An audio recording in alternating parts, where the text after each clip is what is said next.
Can I ask you to help me in some clarity on a specific issue? I've been trying to move from this location to actually California, and I'm not going to tell the story about how I fought it and felt desperate about it. You don't have to. It's all there, right there in your vibration for everyone to read. So when I dropped that and started loving where I am and accepting that, everything started to move, and it's just been great. So as you began looking for positive aspects, so are you saying that because you cared about the way you felt, you couldn't keep doing what you were doing and thinking about it the way you were thinking about it and feel good? So when you began looking for positive aspects because I want to feel good, then you began finding things to feel good about. And when you began finding more things to feel good about, then you began perpetuating a more good feeling vibration. So then you became less holding yourself to unwanted things and more allowing yourself to move toward wanted things. So now you're beginning to feel things opening up, yes? Yes, and then as things opened up and a great possibility came up, some things happened that made it less great. And I'm wondering if it's what I did. It's always what you're doing. Okay. It's always what you're doing. And you're doing it, but more important, you're doing it now. Yeah. More important, you're doing it now. So let's tell this story differently. So Abraham, I'm wanting to move to California. We're going to replicate what you said in an exaggerated way. Okay. And show what we would do in an exaggerated way. And we're going to speak the vibration that you were presenting, whether the words were there or not. Abraham, I'm living in a place I really don't want to be, was the first vibration that we felt very powerfully. I'm living in a place that I really don't want to be. And I've found another place that I do want to be. Now, found another place that I do want to be seems like a positive statement, but it wasn't the dominant vibration. Can you feel that? Our friend earlier asked, what's my dominant vibration? Wasn't the dominant vibration. The dominant vibration is where I don't want to be, where I don't want to be. And so then you held back. You didn't say some things because you realized that we would climb your tree about it because you've witnessed other things. So you held back, but the vibration was still there. So now you're wanting to say it better. So I like the idea of being someplace else. In fact, I like the idea of being in California, but you're still saying, I don't like to be here. I don't like to be here. And then you said, but then I found some positive aspects about where I am. But that vibration wasn't much improved because I found some positive aspects in this place that I really don't want to be that made it less unpleasant to be in this place that I don't really want to be. Still the vibration that's going on. So because I found some improvement, am I making progress? And we say, well, of course that's progress, but it's not noticeable progress. You don't feel any real enthusiasm. Things aren't really unfolding in a really powerful way. Oh, you got some movement, but not enough movement to really make any difference because the movement that came brought with it other things that really didn't move. So while it shifted a little bit, and we say, still, not enough has changed to make any real difference in your experience. Something more has to happen.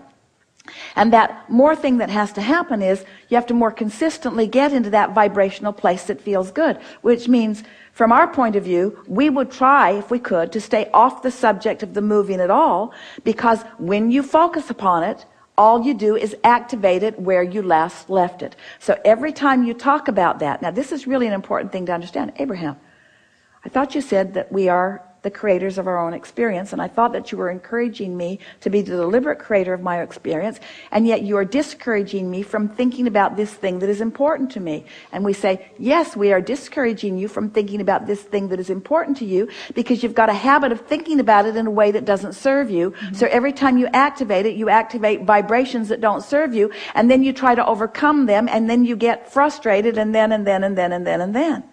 So Abraham, what are you suggesting? If I'm the deliberate creator of my own experience, then what should I be thinking about? Anything that feels good. Does thinking about where you are in relationship to your move feel good? Not really. It feels like hard work. It feels like I'm not ready. Well, then don't think about that. But it's important. This topic is important. Shouldn't I think about important topics? We would pick the importance of the topic based upon the way it feels, not based upon its problem-solving qualities. We would pick the importance of the topic by the way it feels. So you're saying that I have to basically think about things that are sort of boring, things that don't matter to me so much. Boring doesn't feel good. We're not saying boring. We're saying something that feels good. Is there anything that you could think about that feels good? Well, if you can't find it now, then that means you've got to start in a more general place, and you've got to start first thing in the morning. So you think about something that doesn't have any teeth in it. You think about, is there anything in your experience that you really feel good about? Do you like the feeling of fall? Are you enjoying the different smell in the air? Do you appreciate the cycles of your planet?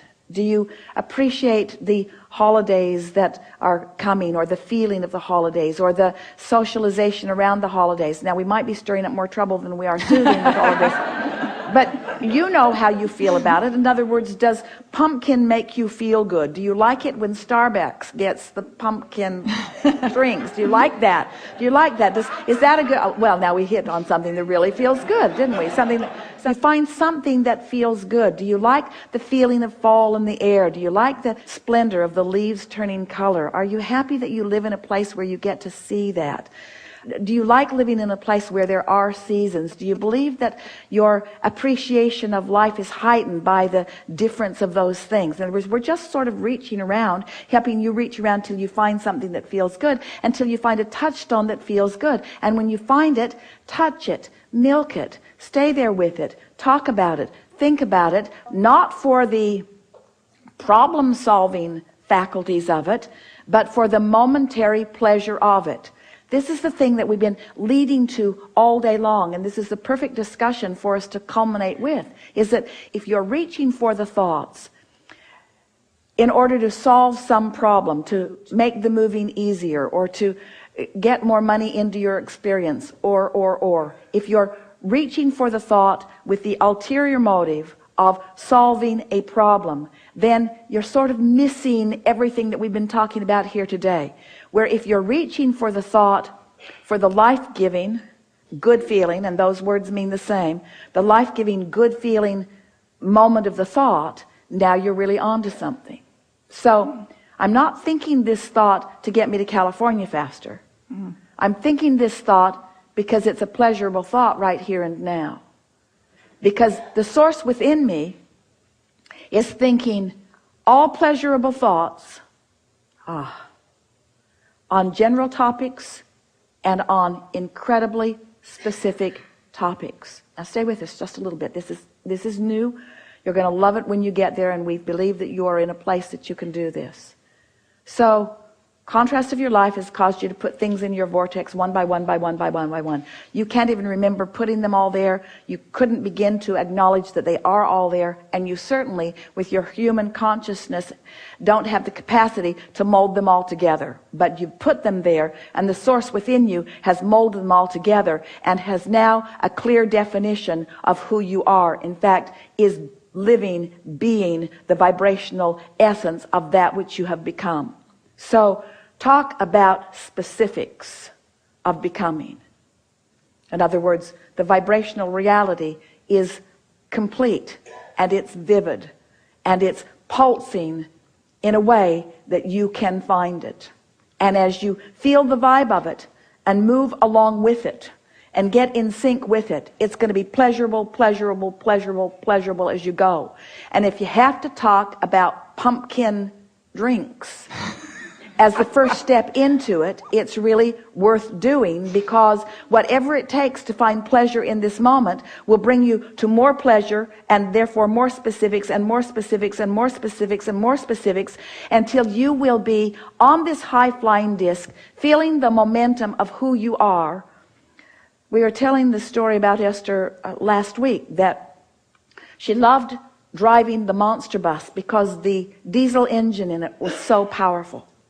And she has an Audi R8 that has an engine that is so powerful, and in proportion to its dimension and size and weight, this is a powerful machine.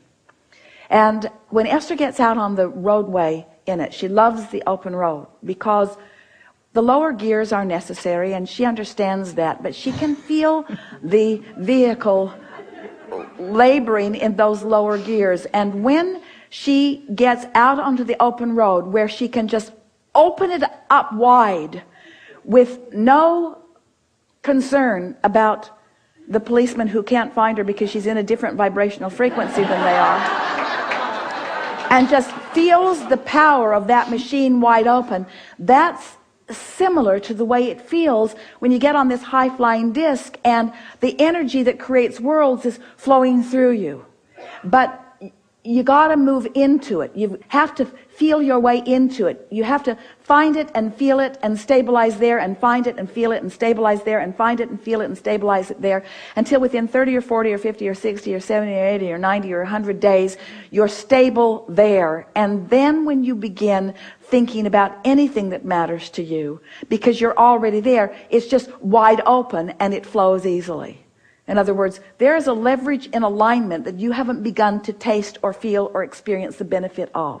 And until you're willing to get there in the easiest way that it is to get there, you're not ever going to discover the thrill of being there and then increasing the momentum with the more specific topic. So did you follow all that? Be general, even if you think that it isn't important enough, because in the generalities you're going to find alignment with the energy. And once you've found alignment with the energy consistently enough that you own the feeling of that alignment, now you can move into more complex conversations and more complex thought processes without losing your alignment. Does that make sense to you? And so, of course, it feels way better to be in passion than in a place of sort of soothed contentment. We would far rather see you in passion than soothed contentment. But we would far rather see you in soothed contentment than in strong momentum about something that you don't want. So we're talking about momentum. We're talking about placement on the disc. The first and most important thing that matters is that you get yourself on that high-flying disc in whatever way you can. Which for a lot of you is going to mean there's a lot of topics that are going to be off limits. And at first it's going to feel odd because you've convinced yourself that it's important to think about those topics. But in time, it is our promise to you that you will have convinced yourself that it's not the topic that's important, it's the frequency. And once you have taught yourself the frequency, then you can choose the topic. And then you've got the leverage that creates worlds flowing through you. And then you can make the differences in the world that you want to make. Then you can feel the ecstasy for life you've come to feel. Then you can be the bright light that you were born to be. Then you can be the uplifter that you want to be and that you were born to be. Then you can be the happy person moment by moment. Then you can be the person out anywhere with anyone at any time, doing anything, loving life. Then you're not putting yourself in the corner of guardedness. You're finally free, you see. It's a vibrational freedom that you've been looking for. And you are so close to owning it. Just play with it just for a little bit. And expect that these words that Esther has so purposefully matched to the frequency of our meaning, trust that these words will be matched by your own personal experience. And then and only then will these words that your ears have heard today have meaning to you. Because words don't teach, but they can point you in the direction of what you already know. And that's what's been happening here today. You found so much resonance with what you know. Now show yourself the resonance, practice the resonance, and then watch what happens from there.